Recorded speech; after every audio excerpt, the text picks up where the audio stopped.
Kita bilang kita mau maju, tapi kita melangkah ke belakang. Kita bilang mari kita bermusyawarah, bergotong royong. Tapi kita hanya bilang aku aja yang penting, yang lain biar mati semuanya. Pemandangan pidato Ketua Umum Partai Nasdem Surya Paloh mungkin jadi salah satu hal yang biasa kalian saksikan jelang pemilu atau saat ada kegiatan Partai Nasdem, tentunya kalau disiarkan di televisi atau diliput wartawan, bahkan relasinya dengan Metro TV misalnya, membuat orang selalu melihat posisi mantan politisi Partai Golkar itu identik dengan stasiun TV yang ia dirikan tersebut. Sama-sama biru sih. Anyway, dengan segala dinamika yang terjadi selama ini, harus diakui pencapaian yang diraih oleh Surya Paloh dan Partai Nasdem tidak bisa dianggap sebelah mata. Nasdem yang baru berdiri pada tahun 2011 lalu adalah kisah partai baru yang langsung moncer di arena politik Indonesia. Pada pemilu 2014, Nasdem sukses meraih 6,72% suara.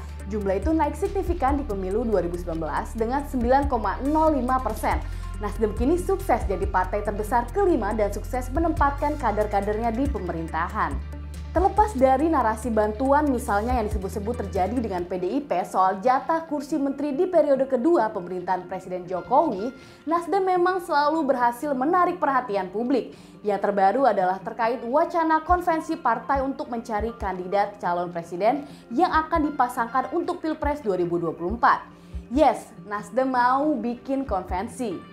Ini sebetulnya mirip dengan konvensi yang dilakukan oleh Partai Demokrat pada akhir Agustus 2013 lalu untuk menentukan calon yang akan diusung oleh partai tersebut di Pilpres 2014.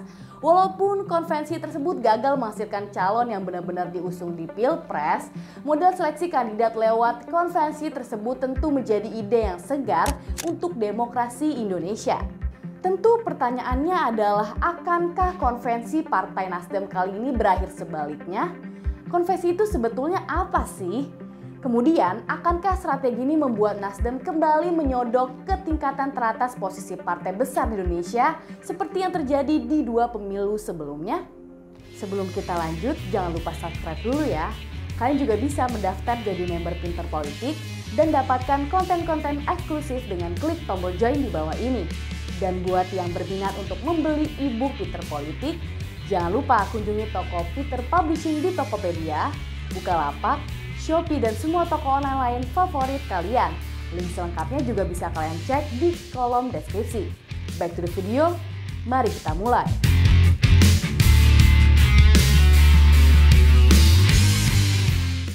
Dalam risalah militer legendaris The Art of War yang ditulis oleh Sun Tzu, khususnya dalam bagian Weakness and Strength, dituliskan bahwa siapapun yang pertama tiba di sebuah medan laga akan menjadi sangat siap untuk pertarungan. Namun sebaliknya, siapapun yang berada di urutan kedua akan tiba dengan kelelahan. Kalau diterapkan dalam politik, kata-kata Sun Tzu itu bisa dimaknai sebagai sebuah strategi inisiatif. Ini adalah strategi untuk menjadi yang lebih dahulu ada di medan laga dan menghitung semua peluang yang mungkin diambil. Bisa dibilang strategi inilah yang terlihat coba dilakukan oleh Partai Nasdem beberapa tahun terakhir. Pada Pilkada 2018 misalnya, Nasdem adalah yang pertama menyatakan dukungan untuk Ridwan Kamil di Jawa Barat dan Khofifah Indar Parawansa di Jawa Timur. Dua kandidat ini kemudian menang di daerahnya masing-masing. Lalu, dalam Pilpres 2019 lalu, Nasdem juga tercatat menjadi partai pertama yang mendeklarasikan dukungan terhadap Presiden Joko Widodo. Bahkan dukungan kala itu dilakukan pada tahun 2017 saat partai-partai lain mungkin masih menghitung peluang kandidat secara keseluruhan. Hasilnya, lagi-lagi Jokowi menang di konsentrasi tersebut.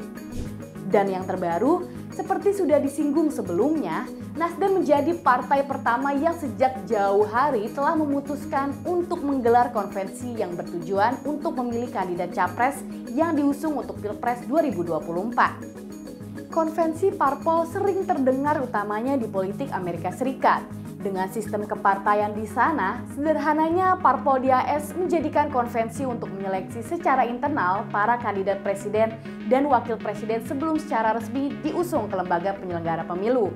Calon-calon yang berharap akan diusung partai akan diadu umumnya dalam debat-debat kandidat. Terkait hal ini, Tevi Troy dalam The Evolution of Party Conventions menjelaskan dengan cukup jelas sejarah perkembangan konvensi.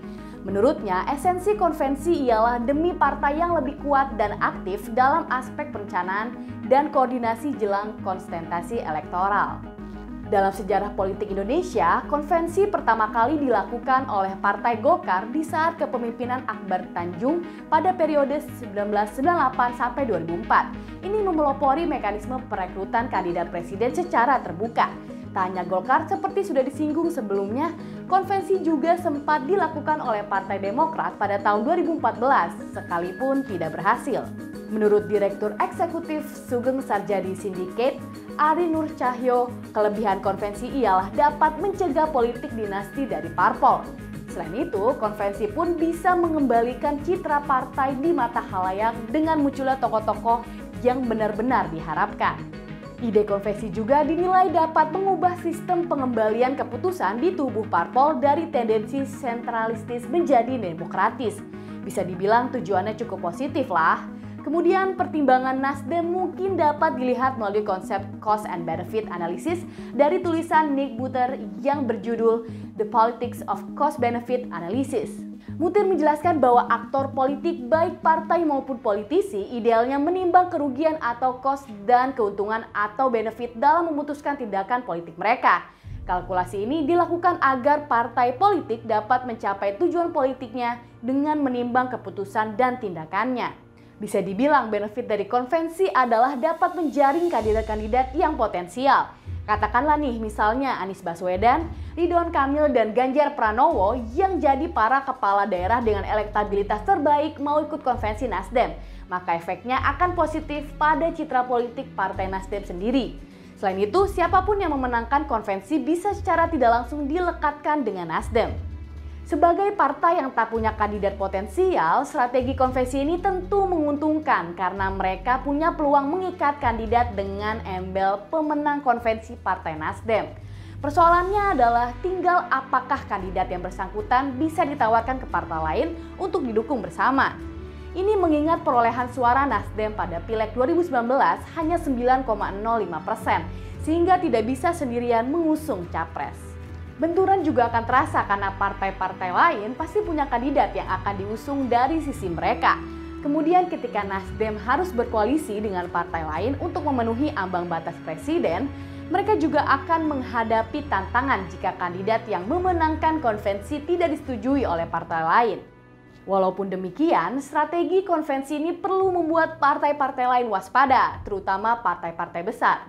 Pasalnya, jika Nasdem berhasil mengikat kandidat tertentu dengan elektabilitas tinggi, maka posisi tawarnya sebagai partai politik akan semakin tinggi di hadapan partai besar macam PDIP dan Golkar. Ini kasusnya mirip-mirip dengan ketika mereka secara terbuka menyatakan dukungan pada Presiden Jokowi untuk Pilpres 2019 sejak 2 tahun sebelumnya.